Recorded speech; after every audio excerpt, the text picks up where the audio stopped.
if that's okay, just to eliminate as much background noise as possible.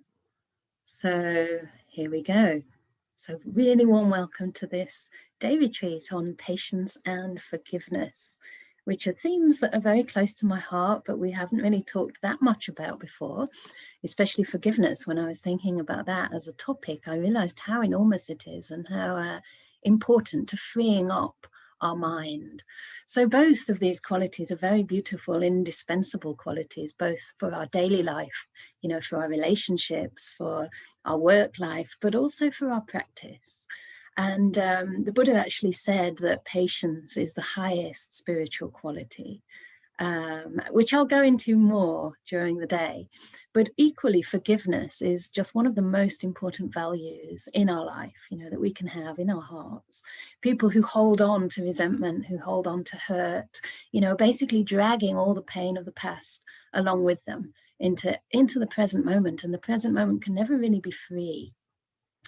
So in a sense, you could think of patience and forgiveness as aspects of the right intention, the second factor of the Eightfold Noble Path, Samma Sankappa. And those three right intentions are basically letting go, nekkhamma, renunciation, giving up, if you like. Yeah. So you can see how that already relates to forgiveness, because with forgiveness, we're letting go of past resentments, recrimination, any thoughts of revenge, you know, or just kind of churning up that past again and again. So we're trying to make peace with the past, put it down, let it go. And then the second intention is avyapada, which means basically loving kindness. That's the second right motivation in the Eightfold Path. And of course, with forgiveness, you know, we overcome resentment through the practice of loving kindness. With patience, we learn to open up to the moment with loving kindness, rather than trying to push it away or get onto something better or get over what we don't enjoy about the present. We actually learn to open to it with a really wide, soft, embracing kind of attitude, a wide open heart to whatever arises in this present, you know, to our bodies, to our minds.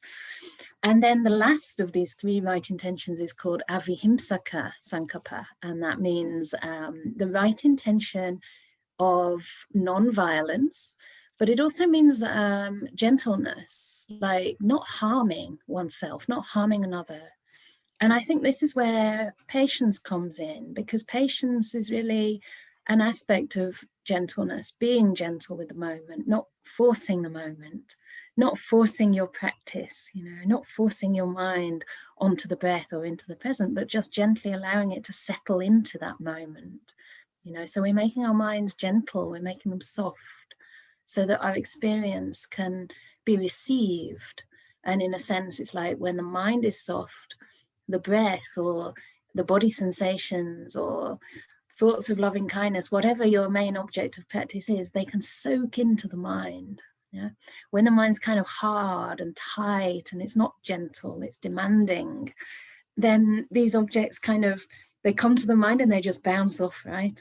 Sometimes you might have noticed when you're practicing with the breath, you go to it too soon or you're trying to force it and it won't stay. It'll come in and it'll just bounce off. It's like trying to put something inside a very hard stone. But when the mind becomes soft and with gentleness, it's like a sponge. It can absorb the breath and the breath starts to fill up the mind. So we're working with these right attitudes and strengthening those right attitudes. And for that, an understanding of causality is really key, because when we understand that everything that we experience in this present moment is basically, if you like, a result of everything that went before, yeah, everything you've done in your life, all the conditioning of your past, you know, even right down to what you ate for breakfast today, that all manifests now in this here and now. And there's little we can do about it, right? There's very little we can actually do to change it, but what we can influence is the way we respond, the way we relate. So we're always looking for ways to relate to this present moment that lead to a release of suffering. Yeah, they lead to letting go of suffering, actually moving in the direction of peace. Mm-hmm. And so, yeah, patience really helps us to foster peace in that present moment by overcoming the craving, overcoming like this tendency to lean forward, to lean with expectation towards something better. So it helps us to just simply arrive in the present. And through understanding this causality, you know, we learn not to blame ourselves. We know not to blame the situations we're in, but we develop this sense that, a sense of non-judgment, understanding things have arisen due to causes, and what I can do is just see how I'm reacting to that right now. This is where I can make, if you like, new good karma, right? Because karma really means intention. It is also an action, and we can always make good karma with whatever we're experiencing now. So I like to ask myself, you know, no matter what's arising, like, what is the kindest thing I can do with this moment? And of course, that includes patience and forgiveness, being patient with it, being forgiving. It might not be quite what you want to arise in this moment, but we can forgive the moment's imperfections. Yeah. And in that way, we become more open to seeing it as it really is, rather than pushing it away or trying to make it different. So what is patience, and how does the Buddha define it? We'll go into patience a little bit this morning. This afternoon, we'll go a bit more into forgiveness. Of course, the two overlap. But patience, as I said, is an aspect of non-harm. It's an aspect of being gentle with the moment. And the Buddha said, Kanti paramam tapotitika, which means patience is the highest of the spiritual qualities. And I think it's important to say that patience doesn't mean tolerance.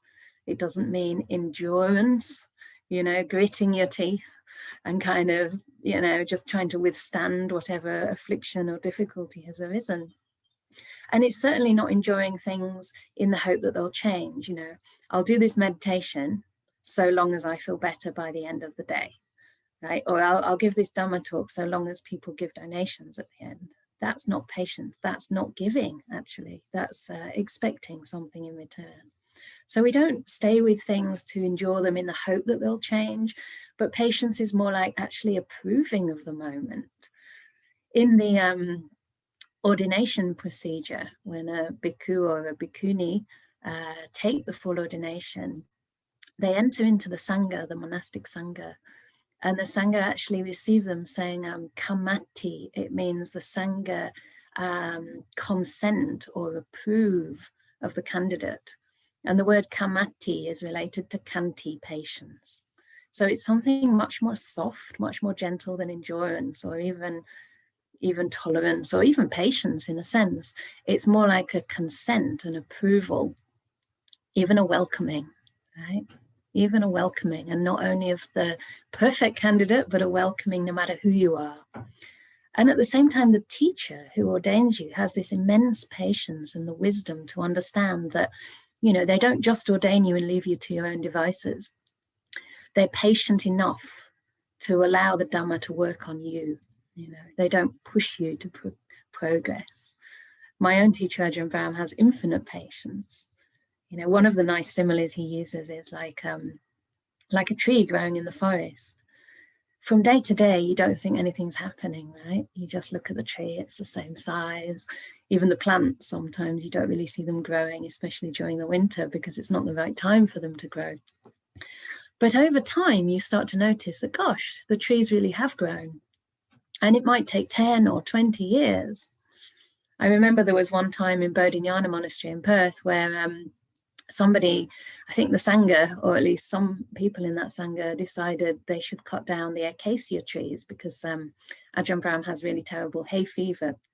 And there were loads of acacia trees with a lot of heavy pollen in the spring. So he'd be coughing all the way through his talks and, you know, always just really stuffed up during that hay fever season. So they cut down all these beautiful, huge trees in the forest. It was a little bit controversial. And yeah, it wasn't necessarily the right thing to do. But I remember going in there one year for my rains retreat, and you'd come down the path that entered in, and it was like you could see everywhere. In the past, you couldn't see like the little paths that led to the kutis, but you could see much more. But over the years, going back again and again, bit by bit, they're starting to grow back. You know, they planted loads of trees, of course, probably more trees, to be honest, than were there before. But over the years, they start to grow and fill up the forest again, and the forest starts to look really lush and really fresh. But if you're looking day by day, you'd never notice that. Yeah. There's another simile, I think it's in the Anapanasati Sutta or the commentary to that, I'm not sure. whereby it's like there's this one simile where it says it's like a carpenter with the breath. It's like a carpenter turning the lathe or something. So it's like with precision, you put your attention there in the breath, and bit by bit, it kind of, it's like it carves a groove. You could say it carves a groove in the mind, right? But then there's this other simile where the Buddha likens progress on the path to the handle, say, of an axe or something. You use this axe, I don't know, cutting trees again. This is terrible similes, isn't it? Okay, cutting vines, like Russian vines. We've got some of those here, actually. Russian vines that swamp and suffocate all the other plants. So we're cutting those and we're using this axe and holding the handle. And you think that the axe handle is going to remain, you know, kind of in pristine condition, but over the years it gradually gets worn away. You can't see that day by day, but over time it starts to get the imprint of your hand, right, on the axe handle. So you're not looking for that to happen, but it's just a part of the process. I was reading one of the verses of the early Buddhist nuns this morning. I've got a really beautiful translation here from Bhante Sujato and Jess Walton. That's actually me and Jess on the front. Jess was a bhikkhuni, that's her. And we were walking into Bundanoon, which is about, I forget, maybe 5 miles or so from Santi Forest Monastery. And in here, there are the verses of the enlightened Buddhist nuns of the Buddha's day. And you might think, because there's quite a lot of verses that talk about almost instantaneous enlightenment, right? And you might think, gosh, those women in those days and those bhikkhus also in those days, even lay people, they used to get enlightened just like that. We'd go and hear a Buddha's sermon and, you know, 500 arahats are born at the end of that sermon. And that's one way to look at it. But of course, we never really know all the foundations and the groundwork that had gone before. Most probably these people have been practicing for many, many years, and perhaps even many eons, if you believe, or even if you don't believe, if you can just imagine that they may have been practicing for life after life. So usually it's only that moment of a breakthrough that's recorded. But there is one very nice little poem here, which I'll read, because it also gives me a sense of encouragement and hope. Actually, I've been practicing meditation for 25 years. So this is very apt, and I think Jiva too. So here we go. And this is by Sama, so she's one of the bhikkhunis. In the 25 years since I went forth, I don't know that I've ever found serenity in my mind. I'd failed to find peace of heart or any control over my mind. But when I remembered the victor's instructions, that's the Buddha, I was struck with a sense of urgency. Though subject to so many painful things, I have, through my love of diligence, reached the end of craving and fulfilled the Buddha's instructions. This is the 7th day since my craving dried up. So you see, even with a Buddha present, even, you know, at those times in India, 25 years since going forth. So I'm still okay. I only went forth 14 years ago and I have had some peace of mind. So we're all doing well if we can get some moments of peace, maybe some, you know, hours of peace. But we don't ask for very much because we really don't know when this process is going to come to completion. It's not up to us, it's up to nature. So what are some of the benefits of patience? And of course, one benefit is that it gives us a commitment, right? It gives us a commitment to whatever we're doing. For example, in my case with the project, if I wasn't committed or if I was really impatient with this, then I would have already given up. It's been 5.5 years and we still don't have a monastery, but that patience and that understanding of causality, having to put all the foundations, the causes and conditions in place, gives me an enormous amount of resilience and patience and equanimity. And because of that, there's some joy. Some joy is going to be there. If we're impatient, our mind becomes very brittle and dry, and we can't enjoy what we already have. We're always looking to improve it or to move on and beyond. So it stops that sense of pushing too hard and consequently burning out, right? I often work at my maximum capacity, as I'm sure many people do, you know, and many of us have very busy lives, very demanding lives, whether within the family, looking after someone who's sick or even dying, or whether we have businesses or companies, or, you know, we're teaching. I know one of our community had to teach all her classes over Zoom during the pandemic, which I'm sure is not unusual. And it sounded really tough. She actually said that in some of the classes, everyone had their videos turned off. So she's just teaching to this like blank screen and not really being able to get any feedback or any sense of where they're at. And one person had their video on and she said that really helped. But yeah, you know, this was making a lot more work, because then you would have, normally in a class, you can address all their concerns there and then, but it was creating lots of work after the classes by email and all the other things. So, you know, we really have a lot of work, and I think modern society just becomes increasingly demanding and pressurized. But this patience allows us to know that even if we work at our limit a lot of the time, we have to take rests. We also have times in our life where we just say, okay, I just stand back now and rest.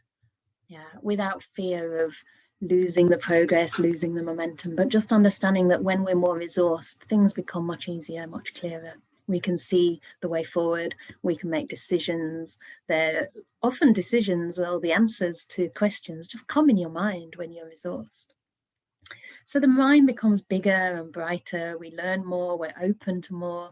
Yeah, things that look like mistakes, we can see them as opportunities to grow, opportunities to learn, right?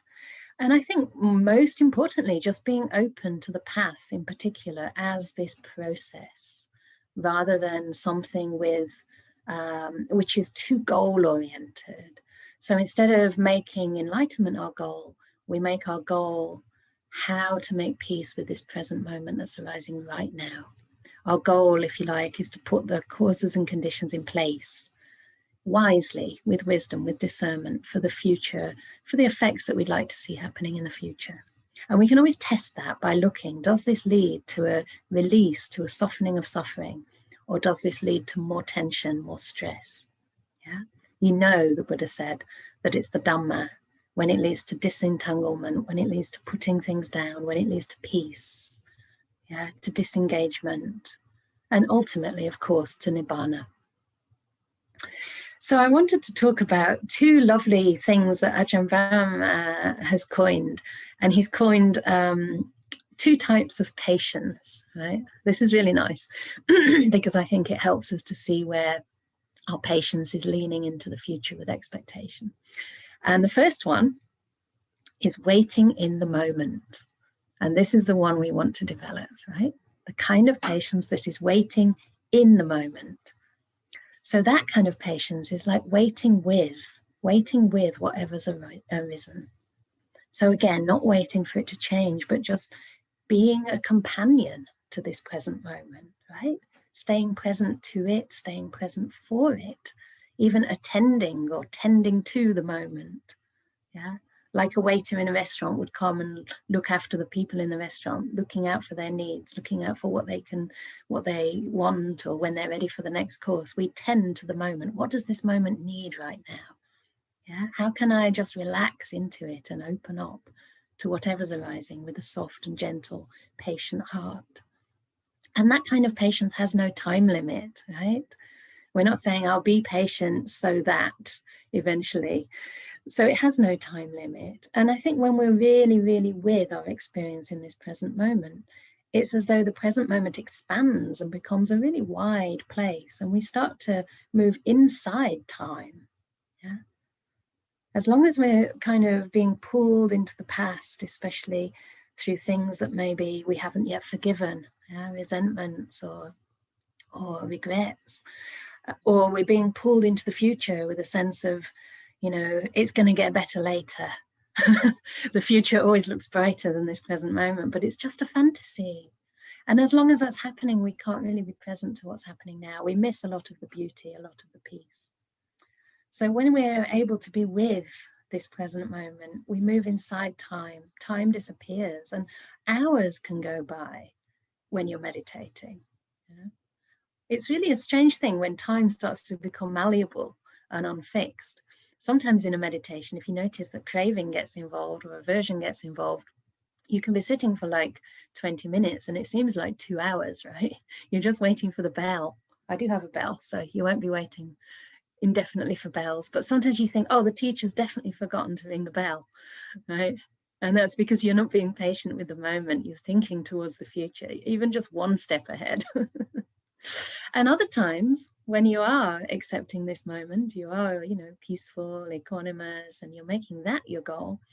It's amazing. Time can just fly and you think, what happened? It can't be the evening already. I just sat down to meditate at like 2 o'clock and now it's getting dark. That was sometimes my experience on my winter retreat. I'd sit down at like 2 and suddenly it's like 6 o'clock. And I'm like, whoa, what happened? And it was because I'd forgotten about goals. I'd forgotten about getting anywhere. I was just really settled in the present and enjoying each moment. And those moments, I mean, it's not that really there are such things as moments, but it's as if they kind of become just this one long moment, which are really timeless. It's like the whole concept of the past and future just disappear. And you enter a place of silence, where there's much less of a sense of self. Because really it's that craving and aversion constantly creating our past in our mind, because we're never remembering it accurately, and creating our future in our mind. We do it because it engenders a sense of self. It makes us solid, right? If we have nothing but this present moment, then who are we? Where's our history? Where are we trying to get to? And that can be threatening. That can be scary to the sense of self. So in a sense, that patience takes a lot of trust. It takes a lot of courage to surrender to the process unfolding in its own time. So then the opposite of that, of course, is waiting in the future, right? So you think you're being patient, you think you're with the moment, but actually you've just lent a little bit forward into the next moment. And it can be so subtle. A nice simile for that actually is like when you have a camera lens, and it might be one of those big cameras that you have to like twist to get it in focus. And it's like you're sort of in the present, but it's a bit blurred. It's like the present moment becomes a bit sort of smudged into the future. So you're sort of present, but you're anticipating very subtly the next bit. Or you're like assessing where you are now based on the last moment. And at that moment, what we can do is like bring that camera more sharply into focus. So you get a little bit closer to that present and everything just becomes in sharper relief. You can see the colors more clearly. You can see the beauty. You can see all the nuances and subtleties in, say, a beautiful flower.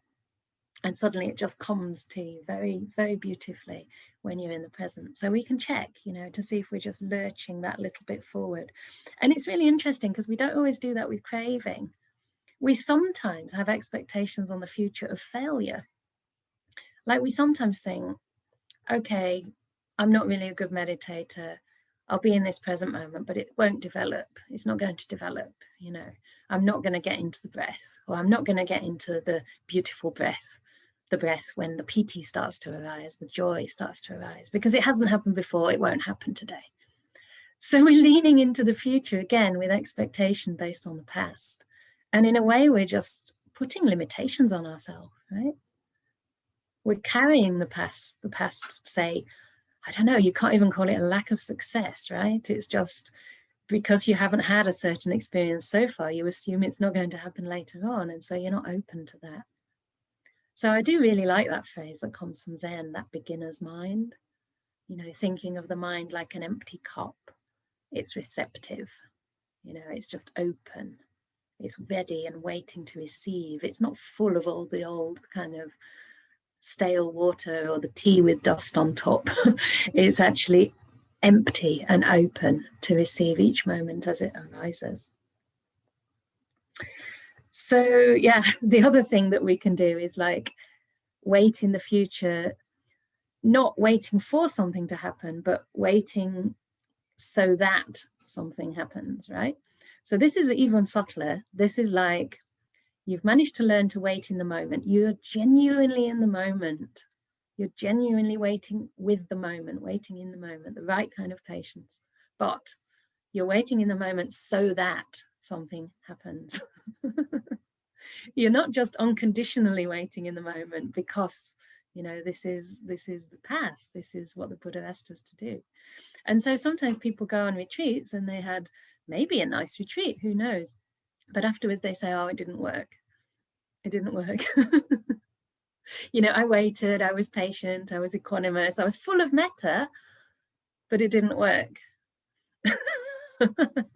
So what does that mean, actually? That means that you were kind of subtly bargaining with the practice, right? You were subtly bargaining with the Buddha.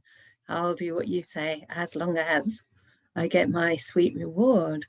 So even there's this like little expectation. And again, you might think, well, surely there has to be some result. I mean, we have to see that there's a benefit to these practices. But I do think that, you know, the results aren't always what we're necessarily looking for. And there may be results that you just don't notice because you expected something else. Or you may have lost track of the fact that the results are very slow, like those trees in the forest, like the forest growth. You don't see it in 1 week, maybe not even in 12 months, but after 2 or 3 years, you start to see, yeah, the forest was growing all along, right? Quite recently, I read something actually on a Facebook post that said something like, yeah, I went on this retreat and it didn't work. And I said to them, like, how do you know that? How do you actually know? Because cause and effect isn't instant, right? The effects can come much later on. And even when we're meditating, for that moment, you know that you're not committing wrong actions, right? You're not committing wrong speech. You're not doing anything to harm others. So at least out of body, speech, and mind, you've got 2/3 down, right? You're purifying your body and your speech. Of course, mental speech is another thing. We have to learn to purify that as well, the way we talk to ourselves. But basically, you're already making a lot of progress just by stopping the kind of grosser cravings and aversions that arise in the mind. So again, I like to ask myself, you know, how would I relate to this moment if this moment was all I actually had? If this was it? If this moment was all I had? Would I be able to see the beauty? Would I be able to accept this moment? You know, allow myself to open up to this moment just as it is? It would make it would make a difference, wouldn't it, if this was the only moment we ever had? And the thing is, one day it will be the last moment. We actually don't know when that last moment comes. It could be, you know, in 20 years or 40 years. It could be next week. It could be today, in 5 minutes.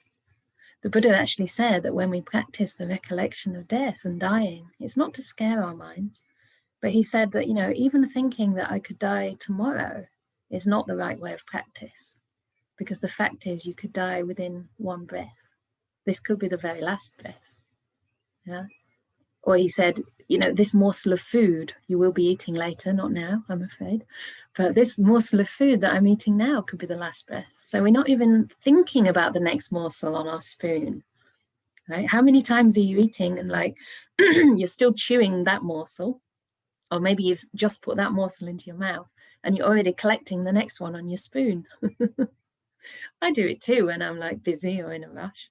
And then I remember, wow, okay, I already have a morsel in my mouth. Like, can I just chew that properly and really appreciate the fact that I have this beautiful, nourishing, warm meal? So all these different ways of being patient are so helpful on the path. And the thing is, you know, you can think, well, this moment will be the last moment. This could be the last moment. But in a sense, it's always the only moment that we have, right? Because the future can only be a reality when it comes into the present. It only actually exists. Anything only actually exists in this present. The rest is just fantasy and memory, which is distorted. I spoke to one of my best friends recently, and we went to school together from the age of 4. And I'd remembered an incident at school where it was quite a kind of controversial incident, because I'd remembered that there was a naughty person in the class who was always making trouble. And the teacher at one point had decided to put a box on his head, like a cardboard box, kind of to humiliate him, I guess, but also so he wouldn't speak and disturb the class. And we all thought, of course, it was hilarious. And I was quite convinced it was our English language teacher, who was quite an eccentric character, even though he's a very, very good man, right? And I know this kind of thing nowadays would be quite controversial, to say the least. Maybe abuse, maybe you could see it as some kind of abuse. But I was speaking with my best friend and she said, no, that's not what happened. He couldn't have done that because that boy wasn't even in his class. Like, he was teaching in senior school and this other incident happened in junior school. And actually what happened in junior school was that once the teacher had put some tape on this person's mouth, I mean, that's still a bit dodgy, right? So this person had put some tape on his mouth, but then something did happen with that English teacher. But what had happened was that English teacher put a chair on his own head. I don't know why. Like I say, he was eccentric. He'd put a chair on his head once to make a creative point, I guess. So I matched the two things up. The naughty boy with the sticky tape and this teacher with a chair on his head. So in my memory, it was this boy with a box on his head. It's just a crazy example, but I found it really quite telling, you know, as how we can be so sure and actually have a lot of details kind of very vague and then all mixed up. And that's often what happens, isn't it? And then we create all these stories and even resentments and grudges around things that actually never happened. Maybe we're holding grudges towards people who never said what we think they did. It was actually someone else who said it or did it, or it happened to someone else even, right? In a sense, it did happen to someone else because we're not that same person anymore. And they're not that same person anymore. We're always changing. You know, we're just 5 khandas. The body and all the mental aggregates, yeah, perception, feeling, consciousness, and will. And all these things are arising and passing, changing all the time. So how can we be angry with somebody else's consciousness or somebody else's perception that happened, you know, 20 years ago? They don't have that perception now. Maybe they never had that perception. It was just your perception of their perception. So it becomes kind of ridiculous to hold grudges and to feel ill will when we think in this way. So we learn to wait in the moment rather than wait on the future. And the way we can do this is, of course, to start off the path with a very strong foundation of sila, because by practicing ethics, ethical conduct, you know, kindness, non-harm, patience, forgiveness in terms of our body, speech, and mind, we're eliminating future causes for regret, for remorse. Yeah, we're eliminating the harm that is possible to perpetrate through body and speech, particularly, and the harm that we inflict on our own mind with uncharitable thoughts or impatient thoughts, unforgiving thoughts towards ourselves. So this sila becomes a foundation, and then the Buddha says the first step in the practice is to establish mindfulness as a priority. So we establish this sense of knowing, this awareness in the present moment with a sense of patience, waiting in this moment, yeah, arriving in this moment, and arriving with a good karma attitude. So we arrive in the moment, but we arrive with loving kindness, with non-ill will, with a sense of letting go, making peace. We arrive with an attitude of patience, an attitude of forgiving whatever faults we find in that present moment. Yeah. So we change our attitudes and perceptions of, for example, what it is we need to develop on the path. Maybe you think you need a better body or better health. Maybe you think that, you know, it's not going to work because this is your first meditation. You needed to have been practicing many years ago. It all came too late in your life. These are just concepts. You know, the only thing you need is this present moment and the right attitude with which to meet that present moment. It's a learning curve, right? We develop that right attitude through cause and effect, through looking at, you know, how is the way that I'm relating to this moment affecting me? Where is it leading me? Is it leading me to peace, or is it leading me to suffering and stress? And then we learn to understand that none of this belongs to a person. None of this belongs to us. Whatever we experience is simply a product of causes and effects, causes and conditions, manifesting in this moment right now. It doesn't belong to us because we don't have control over it. The Buddha said in the Anatta Lakkhana Sutta that if this belonged to us, if our feelings, our emotions, our physical sensations belong to us, then we could say, may those feelings be this way, may they not be that way. But because it's not a self, because it doesn't belong to us, we can't do that. Yeah. And so the implication of that is that we stop trying to control. We're just more able to let things be and to actually have this attitude of opening up with curiosity, with a willingness to learn from the moment. And then another aspect of wisdom, understanding, of course, that none of it belongs to us, that it's just like nature, arising due to causes and passing away when those causes pass away. And also the fact that things do change, right? I remember Ajahn Chah had this little phrase he used to say to people who were upset or angry. He said, just sit down with a clock in front of you and time your anger, see how long it lasts. Because there's definitely going to be a start and even maybe a culmination, like a stage where you just, and then bit by bit it's going to start to calm down and pass away. So sit there with a clock and time it. And of course that brings a bit of humor into it too, so you don't kind of build it by panicking, oh my goodness, this is wrong, this shouldn't be happening to me, I'm such a terrible person, or they're such a terrible person. You just bring that bit of lightness. So anger's arisen, let's see how long it lasts, let's see when it passes away. And I would say that causality or understanding arising and passing goes a lot deeper than that. It's not only understanding that things do change or things will change, but it's also understanding that things are changing all the time. Yeah, things are changing right now as I'm speaking. I notice now I said it, that I started off this talk having just had a swig of tea, and now I can feel that my mouth's a little bit dry. So my body has changed through this last, half hour or so. Some of you might also have noticed changes. And as soon as you start to contact these feelings inside yourself, you can notice that there's always like a constant change happening. There's a constant change happening and we need a different response. So we don't become rigid. Yeah, it's like you might have started meditating in one position and that position doesn't work. So you might want to shift or alter. Or sometimes, you're observing the feelings in the body and you think, oh, this is getting really intense. Maybe I have to change my posture. But sometimes you can just look a little bit more closely at that intensity and you'll see that it's actually quite interesting. There's also some heat. There's also some throbbing or some pulsing. It's actually all in a flux, in a flow. It's not a solidified feeling. It's something that's, literally just in process as we speak. Yeah.